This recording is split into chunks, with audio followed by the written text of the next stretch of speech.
بسم اللہ الرحمن الرحیم صلی اللہ علیہ حبیبی محمد وآلہ وسلم اللہم نحمدک کما ترضی ونصلی علی حبیبک وآلہ کما یرضی ونحب محبوبک کما ارتضی اما بعد۔ آج کی نشست میں ہم دو واقعات بیان کریں گے، بڑے سبق آموز ہیں۔ پہلا واقعہ ہے کہ ہمارے نبی پاک امام الانبیاء خاتم النبیین جناب حضرت محمد الرسول اللہ صلی اللہ علیہ وسلم کی ذات مبارک کے متعلق اللہ تعالیٰ نے ارشاد فرمایا والعافین عن الناس، کہ آپ لوگوں کو معاف فرمانے والے ہیں۔ اس پر ایک واقعہ ہے کہ ایک شخص تھا عتبہ، اور ہمارے نبی پاک صلی اللہ علیہ وسلم نے اس سے کعبۃ اللہ کی چابی ایک دفعہ مانگی تو اس نے دینے سے انکار کر دیا، نعوذ باللہ، اس بدبخت نے۔ تو آپ صلی اللہ علیہ وسلم نے پھر ارشاد فرمایا کہ اس کو قتل کر دیا جائے، اگر یہ کعبۃ اللہ کے اندر چلا جائے تب بھی قتل کر دیا جائے، اگر یہ غلاف کعبہ کو پکڑ لے تب بھی قتل کر دیا جائے۔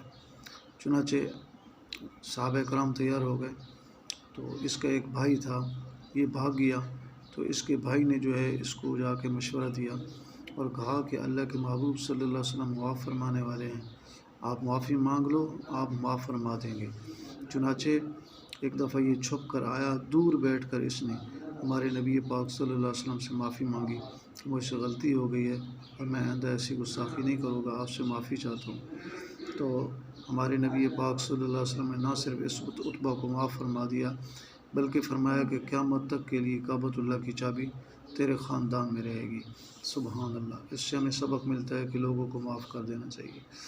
دوسرا واقعہ حضرت پیران پیر شیخ عبدالقادر جیلانی رحمۃ اللہ علیہ کا ہے کہ آپ ایک دفعہ خطبہ ارشاد فرما رہے تھے تو سامنے ایک شخص بیٹھا تھا، وہ آپ کی طرف نہیں دیکھ رہا تھا۔ مسئلہ یہ ہے کہ خطبہ دینے والے عالم جتنا آنکھیں پھاڑ کر مجمع کی طرف دیکھیں گے، آنکھیں کھول کر زیادہ، تو اتنا زیادہ ثواب ہوگا۔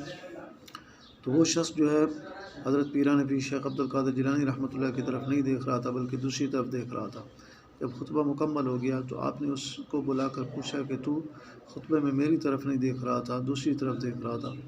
اس نے کہا میرے پیر و مرشد صاحب دوسرے ہیں، اور میں اگر آپ کی طرف دیکھتا تو ہو سکتا تھا کہ میرے شیخ، میرے پیر صاحب کی جو کامل محبت میرے ذہن میں ہے تو اس میں ہو سکتا کمی آ سکتی تھی، تمہاری طرف ذہن کے میل ہو جانے کا خطرہ تھا، اس لیے میں دیکھ ہی نہیں رہا تھا، اپنے پیر صاحب کے علاوہ میں کسی کو دیکھنا ہی نہیں چاہتا تھا تاکہ کسی کا خیال میرے ذہن میں میرے پیر صاحب کے علاوہ نہ آ جائے۔